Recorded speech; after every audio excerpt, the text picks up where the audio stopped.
Le président Félix Tshisekedi peut compter sur le soutien des leaders politiques et notables de la Grande Orientale pour les élections de 2023. C'est un engagement pris par les membres de cette communauté lors d'une rencontre avec le chef de l'État à la Cité de l'Union africaine. Retournement de la situation au Nigeria, la Banque centrale avec l'intervention de la Cour suprême nigériane viennent de relancer la circulation des anciens billets alors qu'interdit. Cela fait suite au manque de liquidités dont souffre le pays actuellement.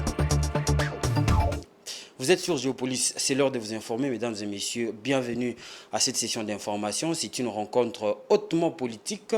Les membres de la dynamique des leaders politiques et communautaires de la Grande Orientale ont été reçus par le président Félix Tshisekedi au chapiteau de la Cité de l'Union africaine. Les membres de cette communauté ont plébiscité le président Félix Tshisekedi comme leur candidat à la présidentielle de 2023. Ils ont même collecté des fonds nécessaires pour payer la caution du candidat à président. Suivez. De drapeler avec un message sans équivoque arboré dans ces chapiteaux de la Cité de l'Union africaine chauffée à blanc. Cette ambiance chaleureuse aux allures d'un plébiscite s'accroît à l'entrée du président de la République sous cette tente. Ces hommes et femmes, membres de la dynamique des leaders politiques et communautaires de la grande province orientale, apportent au chef de l'État Félix Antoine Tshisekedi Tshilombo un message clair, introduit et résumé par le coordonnateur national du Conseil présidentiel de la veille stratégique. Pour décembre 2023, il n'y a pas un autre candidat. Le candidat, c'est Fatou Béton. Message passé, la tribune a vu par la suite défiler de nombreuses personnalités de la Grande Orientale, présentant l'historique et le contexte de la création de ces structures qui regroupent acteurs politiques, chefs coutumiers et responsables d'associations. Le notable Jean-Paul Nemoyato a par ailleurs fait savoir qu'une collecte de fonds a été faite pour payer la caution du candidat Félix Tshisekedi, leur choix à la présidentielle de décembre 2023. La dynamique a passé en revue les aspirations légitimes de la Grande Orientale telles que exprimées si haut, les défis majeurs de la RDC et les enjeux politiques de l'heure. À cette occasion, nous avons décidé de faire la collecte de fonds pour payer la caution de notre candidat à l'élection présidentielle.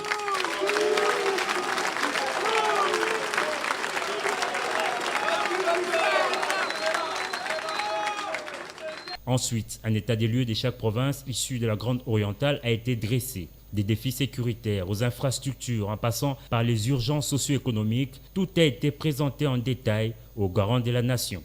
Attentif et bienveillant, le chef de l'État a entendu le message 5 sur 5. J'ai suivi avec grande attention toutes vos revendications. Il y en a déjà qui sont en réalisation, mais je sais que ce n'est pas assez. Nazakoe Bisabino, unité ezali nécessaire. Soki tozana bomoko, bokabwanezate, monguna akoka ko profiter na biloko wana te. Soki bomoni bakagame wana bazali ko profiter, ezali justement pour bakoti ba congolais bazali divisé. On va changer de chapitre pour le moment.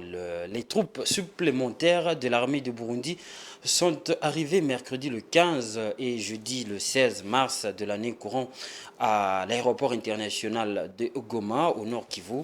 Ils y rejoignent leurs compatriotes qui sont déjà déployés depuis 10 jours dans le cadre de la force régionale de l'Afrique de l'Est déployée au Nord Kivu pour tenter d'imposer la paix entre l'armée congolaise et les rebelles du M23. Patrick Ilunga pour les détails.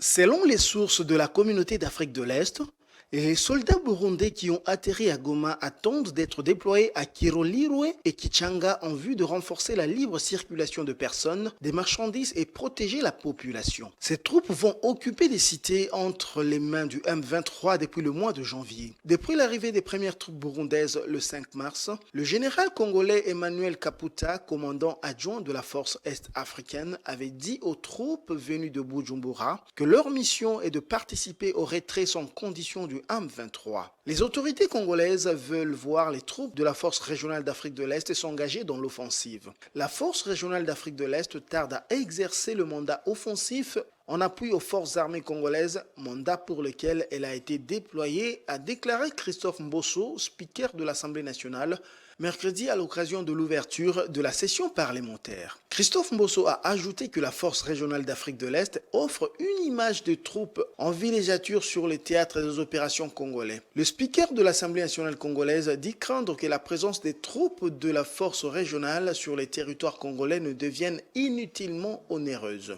À l'est de la RDC, la guerre se poursuit entre les rebelles du M23 et l'armée congolaise. Les nombreux cessez-le-feu décrétés par les chefs d'État de la région ont tous échoué. À Kinshasa, les officiels affirment que la RDC est attachée au dialogue, mais n'entend pas s'engager dans le dialogue si les rebelles ne se retirent pas des positions conquises.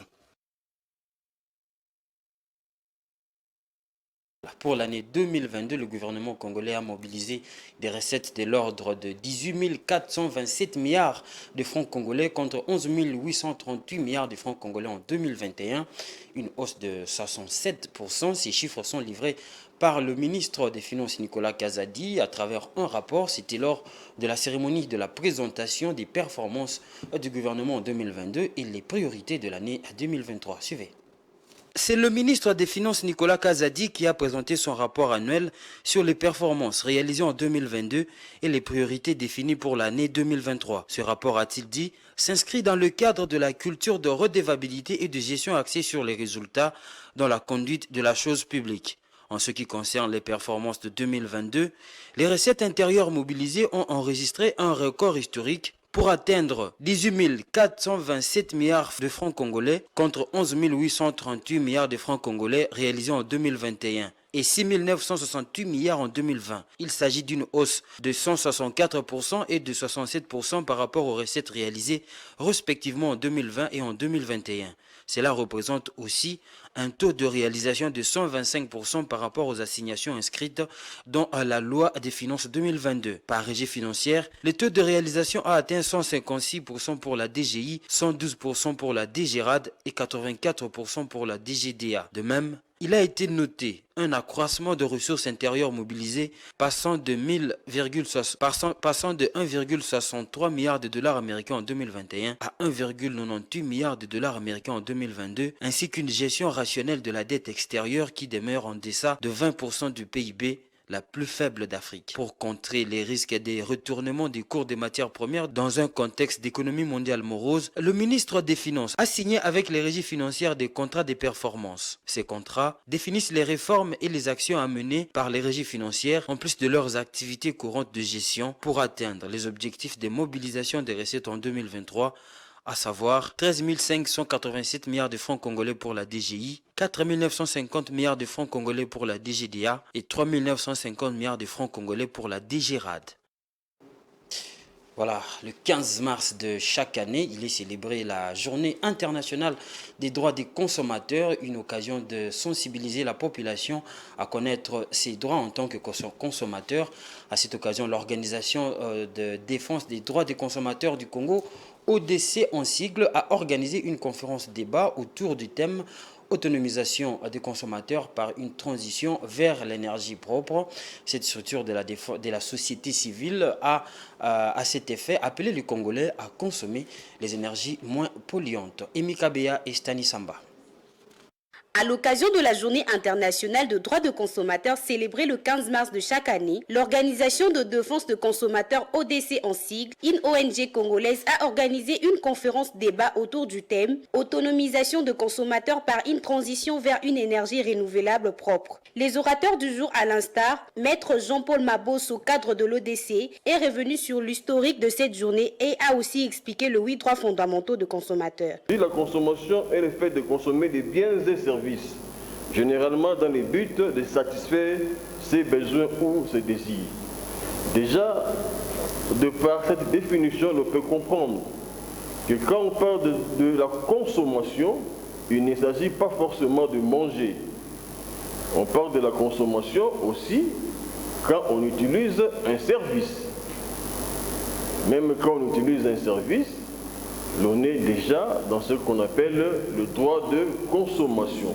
Prenant la parole, Maître Derrick Tshibangou a appelé la population à une transition vers une énergie propre, sans pollution ni déchets toxiques, plutôt que de dépendre de l'électricité ou d'autres sources d'énergie polluantes, tout en expliquant l'importance de la journée. Effectivement, les consommateurs doivent se prendre en charge.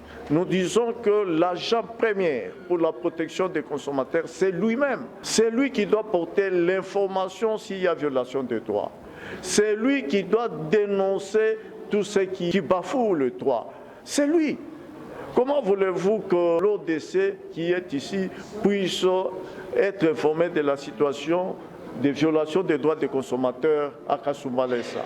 À la fin de la cérémonie, l'ODC a remis le trophée à quelques compatriotes qui ont brillé par leur façon de faire en mettant en avant le consommateur. Parmi les bénéficiaires, il y a entre autres l'artiste musicien Karmapa qui s'est distingué avec la chanson Mama Yemo, l'émission Les Débats diffusée sur Top Congo. J'ai chanté cette chanson, je pense que j'ai été inspiré par Dieu. C'est ce que je me dis tous les jours. Et aujourd'hui, nous voyons tous que l'hôpital est en train d'être réhabilité. Moi, j'ai dit bravo aux autorités parce qu'ils ont entendu ma voix. Et ce n'est pas seulement ma voix, c'est une voix qui était de toute la population. Mais ça ne s'entendait pas. J'ai dit, une fois de plus, merci aux autorités. Et je pense même que ces trophées, je vais les dédier au président de la République parce que lui, il a entendu. Signalons que l'organisation de défense de consommateurs a aussi plaidé pour l'intégration de l'éducation de consommateurs dès l'école primaire, tout en appelant chacun dans son domaine d'agir pour le droit de consommateur. Autre chose à présent, à quelques mois des scrutins de 2023, les doutes continuent à planer malgré que le calendrier électoral a été rendu public, mais aussi les avancées enregistrées dans le processus d'identification et d'enrôlement des électeurs. Plusieurs défis sont encore à relever, notamment le financement et la situation sécuritaire qui posent question. La rédaction de Géopolis s'est intéressée à cette problématique. Suivez ce dossier concocté par Voldy Kengi. La jeune démocratie qu'est la République démocratique du Congo se prépare pour son 4e cycle électoral. Le 26 novembre dernier, la Commission électorale nationale indépendante, CENI en sigle, a annoncé la date des prochaines élections. Son calendrier électoral nous apprend que ces élections auront lieu le mercredi 20 décembre 2023. Même si la sortie du calendrier électoral est un soulagement quant au respect du délai constitutionnel, le processus électoral devra faire face à de nombreux défis. Publié il y a moins de 5 mois, les calendriers électoraux s'articule autour de la constitution du fichier électoral, de l'opération de réception et des traitements de candidatures aux scrutins directs et indirects, de l'organisation de ces scrutins ainsi que des activités de pérennisation du processus électoral. Malheureusement, plusieurs défis importants se dressent face à ces processus électoraux. Des défis temporels, logistiques, légaux, sanitaires et enfin, et pas de moindre, des défis sécuritaires menaçant la tenue d'élections à l'est de la RDC. Les défis temporels a été relevé, voire même critiqué par certains experts et membres de la société civile. Pour une population dépassant les 90 millions d'habitants, il n'y a que 3 mois prévus pour l'identification et l'enrôlement des électeurs de toutes les provinces et des 5 pays étrangers participant au vote. Les Congolaises habitant en Afrique du Sud, en Belgique, en France, au Canada et aux États-Unis pourront donc voter en décembre 2023. La CENI voit cette étape comme un projet pilote qui pourra être étendu à d'autres pays pour les élections de 2028. Enfin, il est essentiel de revenir sur la situation sécuritaire à l'est du pays qui fait craindre une annulation des élections dans les régions qui sont sous violences armées. À la lecture de la presse de ces derniers mois, une multitude de groupes armés, dont le M23, sème la terreur et sont à la base de nombreux déplacements de population au nord Kivu. Le M23 voudrait contrôler la ville de Goma, carrefour stratégique à la frontière rwandaise et proche de l'Ouganda, et a dans cet objectif lancé plusieurs offensives sur les villes de Rutshuru, Nyiragongo, Kibumba et Masisi pour encercler cette ville. L'armée nationale congolaise tente d'arrêter ces groupes armés et a reçu un soutien militaire de la communauté d'Afrique de l'Est. En outre, la résurgence du M23 provoque de nouvelles tensions diplomatiques avec le pouvoir de Kigali que le gouvernement congolais accuse de soutenir le M23. Joseph Senda est directeur des opérations à la CENI. Lors de ce passage à Géopolis Télévision, il a réitéré l'engagement qu'a son institution à offrir à la population son 4e cycle électoral de plus belle des manières. Il y en a d'autres qui ont dit qu'on silencerait parce qu'on ne peut pas concevoir qu'une partie du territoire national ne soit pas touchée par l'opération d'identification et d'enrôlement. À la fin des fins, on est parti Et quand nous partions, 3 territoires étaient zone rouge, Rutshuru, Masisi, Nyiragongo. Nous avons commencé notamment à Masisi. Je crois, moins de 10 jours après, on était obligé de fermer parce que l'insécurité était telle qu'on ne pouvait pas mettre en péril la vie des gens. Mais nous avons pris soin d'enrôler les déplacés. Ils sont dans des camps bien identifiés, à des endroits. Nous avons ramené les kits de leur groupement, là où ils sont, parce que les animateurs de nos démembrements, notamment le CEP, qui est le responsable numéro 1 de la province, avaient identifié les différents sites des déplacés internes et était à mesure de dire tel site a reçu les déplacés venus de tel coin.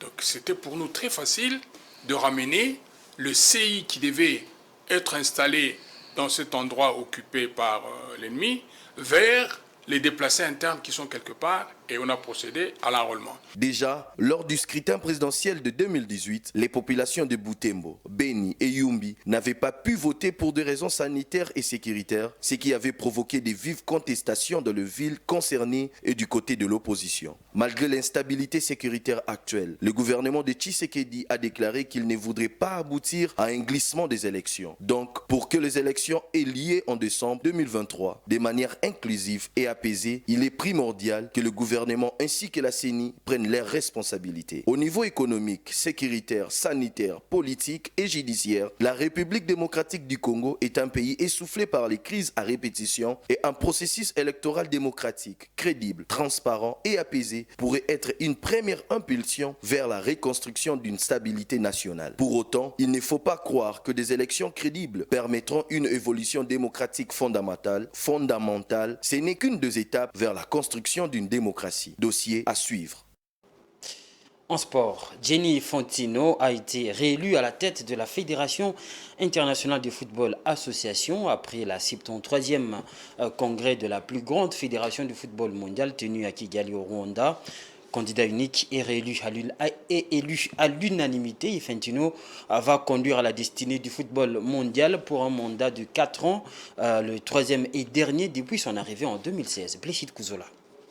Gianni Infantino, le président de la FIFA, a été réélu pour un nouveau mandat de 4 ans lors du 73e congrès de la FIFA à Kigali au Rwanda. Seul candidat en lice, Infantino a été reconduit dans ses fonctions sans opposition. L'annonce de sa réélection a été faite lors de la session plénière du congrès, au cours de laquelle les membres de la FIFA ont également adopté les rapports financiers et d'activité pour l'année écoulée. Cette réélection confirme la popularité de Gianni Infantino auprès des membres de la FIFA qui ont été impressionnés par ses réalisations depuis qu'il a été élu pour la première fois en 2016. En effet, depuis sa prise de fonction, Gianni Infantino a mis en place un certain nombre d'initiatives destinées à améliorer le football à travers le monde. Il a notamment lancé le programme Forward de la FIFA qui vise à fournir une aide financière aux associations membres pour qu'elles puissent investir dans des projets de développement du football. Gianni Infantino a également introduit une série de réformes dans la gouvernance de la FIFA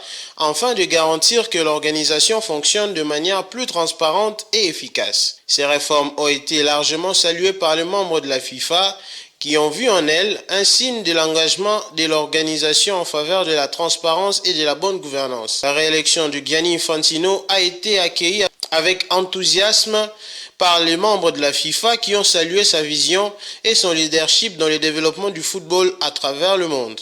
Sa réélection marque également la continuité des projets en cours tels que le programme Forward qui est considéré comme un pilier important de la politique de développement du football de la FIFA.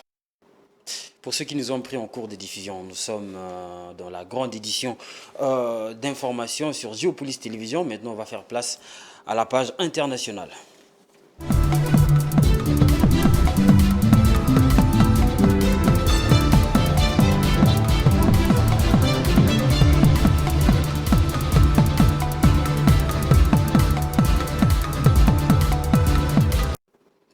Je l'ai dit en titre, en 2022, la Banque centrale du Nigeria avait annoncé la circulation de nouveaux billets, avait annoncé la circulation de nouveaux billets afin de lutter contre la contrefaçon. Cependant, suite au manque de liquidité et à l'intervention de la Cour suprême, la Banque centrale du Nigeria a relancé le cours légal des anciens billets jusqu'à 2023. Jojo Moulamba et Stani Samba.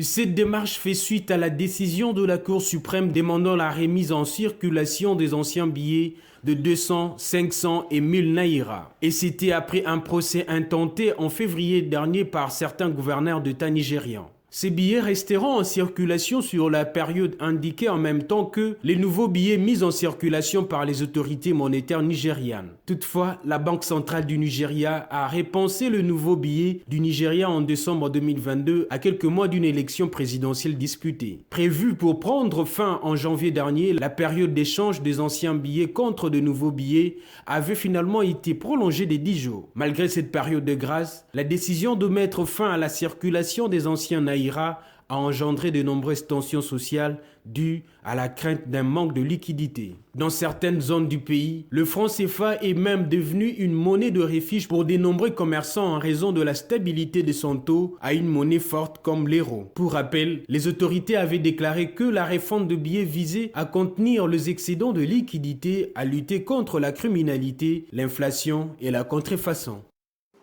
Puis enfin, selon un rapport publié en ce mois de mars par le think tank American Atlantic Council, les secteurs de l'énergie, des transports, des métaux et de l'immobilier réunis ont accaparé 87% de l'investissement chinois au Sud-Sahara entre 2006 et 2020, des pays caractérisés par un poids économique important et des ressources naturelles considérables. Il faut dire aussi qu'au plan géographique, Pékin semble préférer les pays ayant un accès direct à la mer qu'à ceux enclavés. Suivez. Économique et 6 pays que se concentrent les investissements chinois en Afrique subsaharienne. Selon le rapport publié par le think tank américain Atlantic Council, le secteur de l'énergie, de transport, de métaux et de l'immobilier ont accaparé 87% des investissements réalisés par Pékin dans la région entre 2006 et 2020. Et cela se fait sous forme d'investissements directs et de contrats de construction financés par de prêts décaissés par le Banque de l'Empire du Milieu. Avec 34% du total des investissements réalisés durant la période sous revue, le secteur de l'énergie arrive en tête de liste avec plus de 100 milliards de dollars américains devant ceux de transport avec 29% et 89 milliards de dollars américains, des métaux avec 13% et près de 40 milliards de dollars américains et de l'immobilier avec 11% et 32 milliards de dollars américains.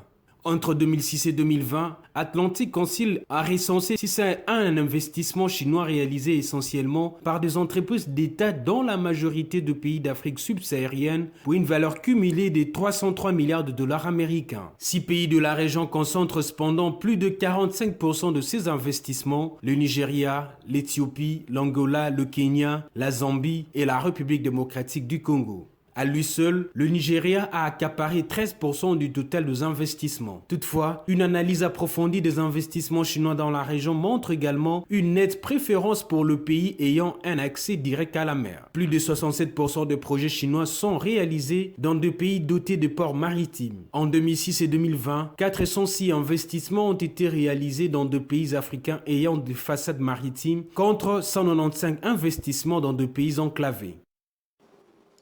La rentrée parlementaire pour la session de mars a intéressé plusieurs journaux parus ce matin dans la ville de Kinshasa, mesdames et messieurs. Maintenant, on va suivre la revue de presse avec Blessed Kouzola.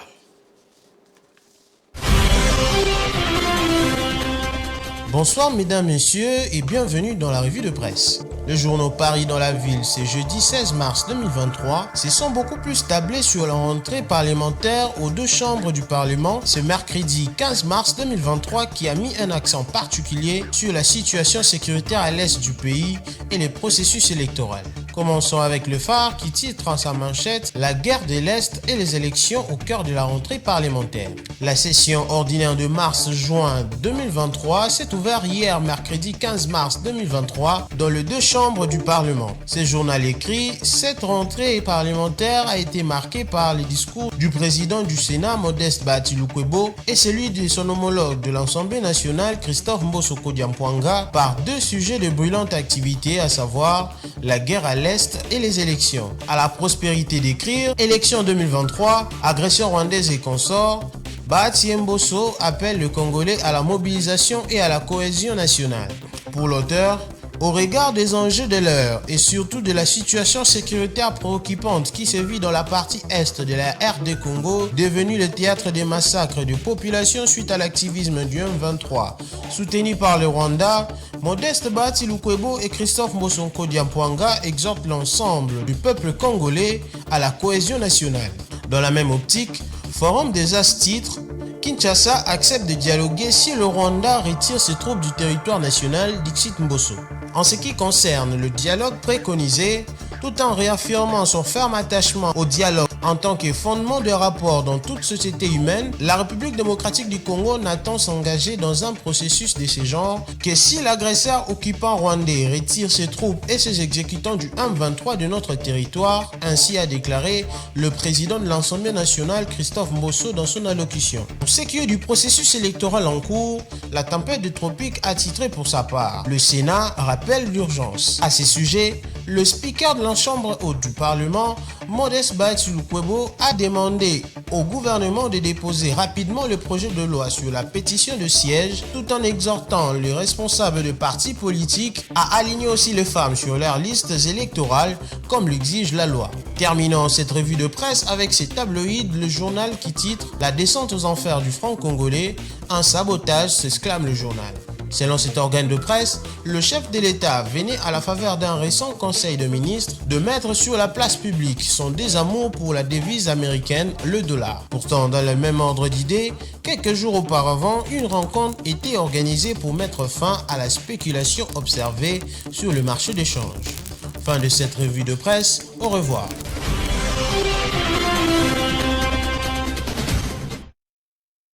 Mesdames et messieurs, c'est avec cette revue de presse que nous mettons un point final à ce journal. Merci de l'avoir suivi et restez branchés sur le programme de Géopolis Télévision.